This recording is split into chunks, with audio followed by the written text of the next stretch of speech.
The Sangsingdui civilization. In 1986, construction workers in Sichuan province, China, were digging when their shovels hit something hard. They had discovered two large pits filled with ancient artifacts. What archaeologists pulled out shocked the world. There were bronze masks with faces that looked nothing like Chinese people. Some masks had ears that stuck out horizontally.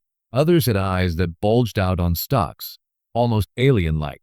There were bronze trees over 12 feet tall covered in birds and ornaments.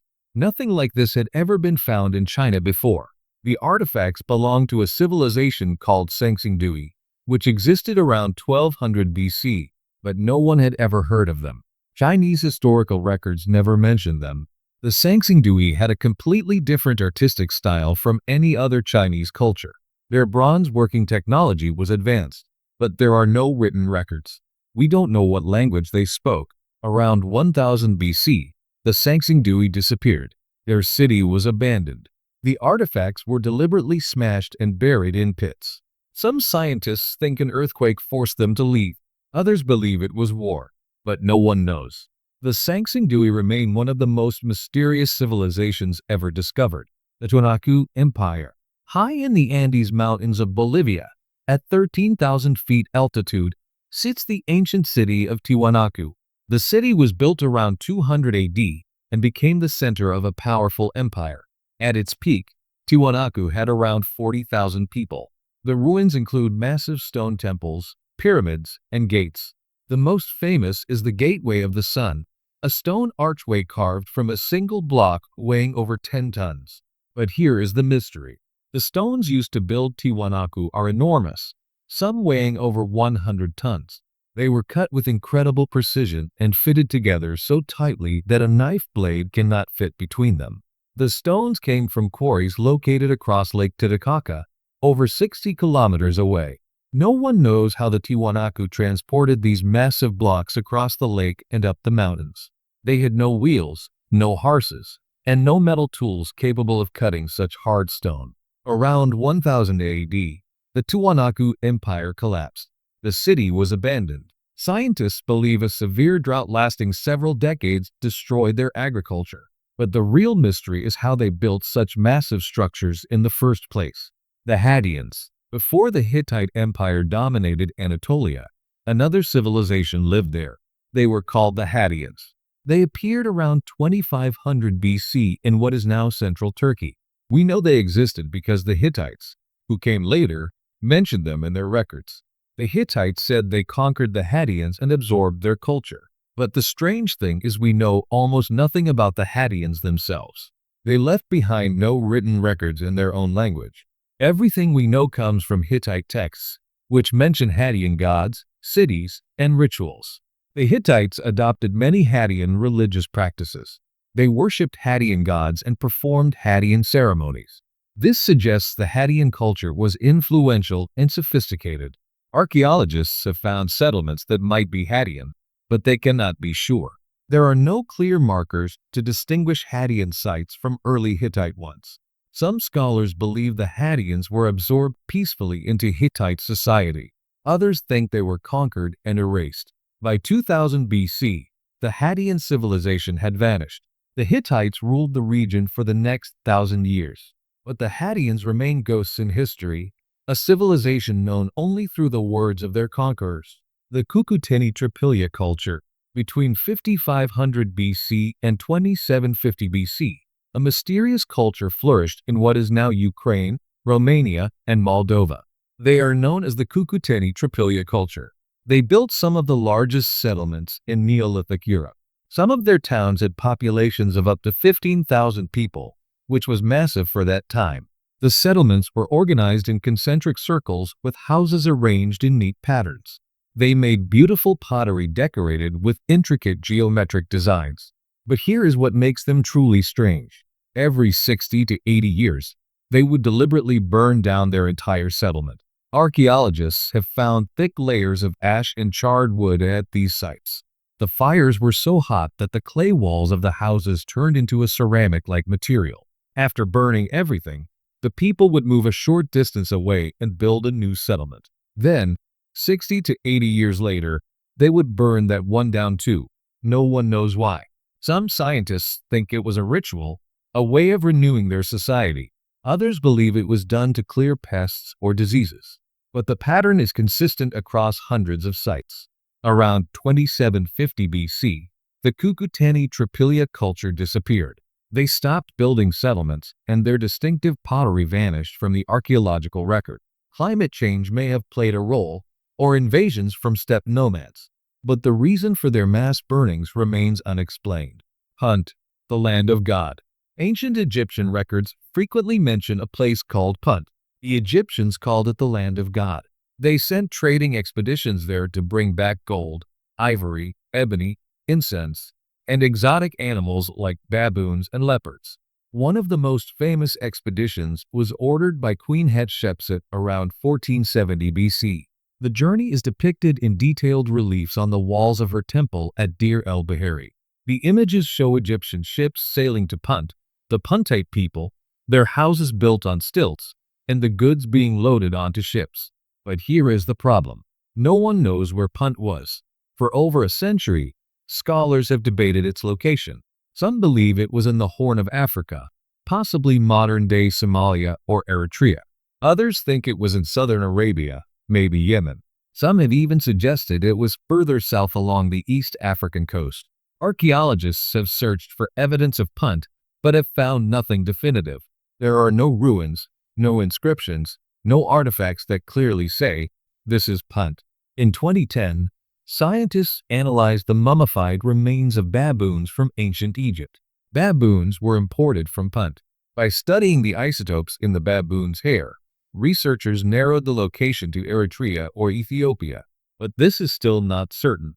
Punt remains one of history's greatest geographical mysteries, a wealthy and important trade partner that has simply vanished. The Sea Peoples. Around 1200 BC, the Bronze Age civilizations of the eastern Mediterranean began to collapse.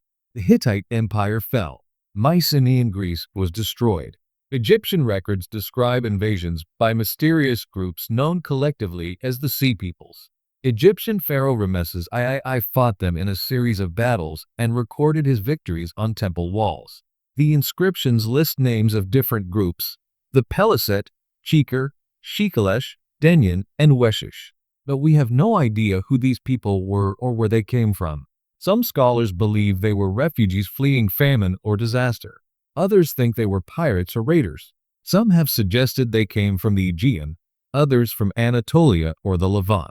There are theories that climate change caused droughts, leading to mass migrations, but there is no consensus.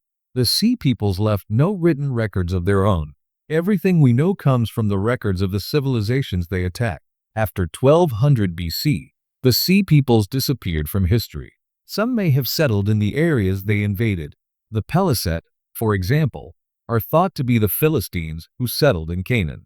But the origins, identity, and ultimate fate of the Sea Peoples remain one of the biggest unsolved mysteries of the ancient world. The Jomon people. The Jomon culture existed in Japan from around 1400 BC to 300 BC, making it one of the longest-lasting cultures in human history.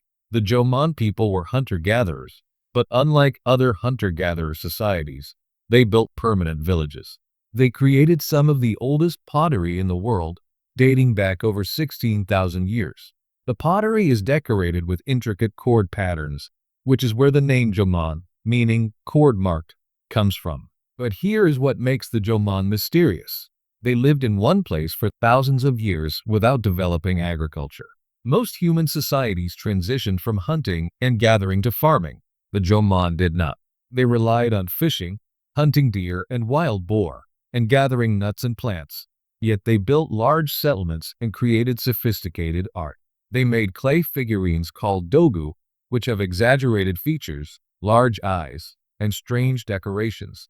Some dogu look like they are wearing goggles or spacesuits, which has led to wild speculation about their meaning. Around 300 BC, a new group of people called the Yayoi arrived in Japan from the Korean peninsula. The Yayoi brought rice farming and metal tools. Within a few centuries, the Jomon culture disappeared. Some Jomon were absorbed into Yayoi society. Others may have retreated to the northern islands. Genetic studies show that modern Japanese people have both Jomon and Yayoi ancestry. But why the Jomon resisted agriculture for so long and what happened to them in the end remains unclear. The Poverty Point Culture. In northeastern Louisiana, there is an ancient site called Poverty Point. It was built around 1700 BC by a culture that archaeologists know almost nothing about. The site consists of 6 concentric earthen ridges arranged in a half circle. The ridges are separated by aisles and would have held wooden structures where people lived. At the center of the site is a large plaza. To the west is a massive earthen mound shaped like a bird, which is 70 feet tall and took an estimated 30,000 cubic meters of soil to build. Poverty Point was a major trade center. Archaeologists have found artifacts made from materials that came from hundreds of miles away, including copper from the Great Lakes, stone from the Appalachian Mountains, and shells from the Gulf Coast. But here is the mystery. The people who built Poverty Point were hunter-gatherers. They did not farm. They lived by fishing, hunting, and gathering wild plants. Yet they built one of the largest and most complex earthworks in North America. This level of organization and labor typically requires agriculture to support a large population. But there is no evidence of farming at Poverty Point. Around 1100 BC, the site was abandoned. We don't know why. There are no signs of warfare or disaster. The people simply left. The Poverty Point culture did not leave behind any written records, and their descendants, if any, are unknown. The site remains a mystery. The Vinca culture. The Vinca culture existed in southeastern Europe, in the area of modern-day Serbia, from around 5700 BC to 4500 BC. They built large settlements, some with populations of several thousand people. They created sophisticated pottery, tools, and jewelry. But the most intriguing discovery is the Vinca symbols. Archaeologists have found thousands of artifacts covered in strange markings. The symbols appear on pottery, figurines, and small clay tablets. Some researchers believe these symbols represent the earliest form of writing in human history, predating Sumerian cuneiform by over 2,000 years. If true, it would completely change our understanding of when and where writing was invented. But most scholars are skeptical. The symbols do not appear to follow a consistent pattern. There are no long texts, just short sequences of marks. Some experts think they are religious or decorative symbols, not true writing. Around 4500 BC, the Vinca culture declined. Their large settlements were abandoned. Some scientists believe climate change or invasions from nomadic groups caused the collapse. But without written records, we may never know. The Vinca symbols remain one of the most debated topics in archaeology.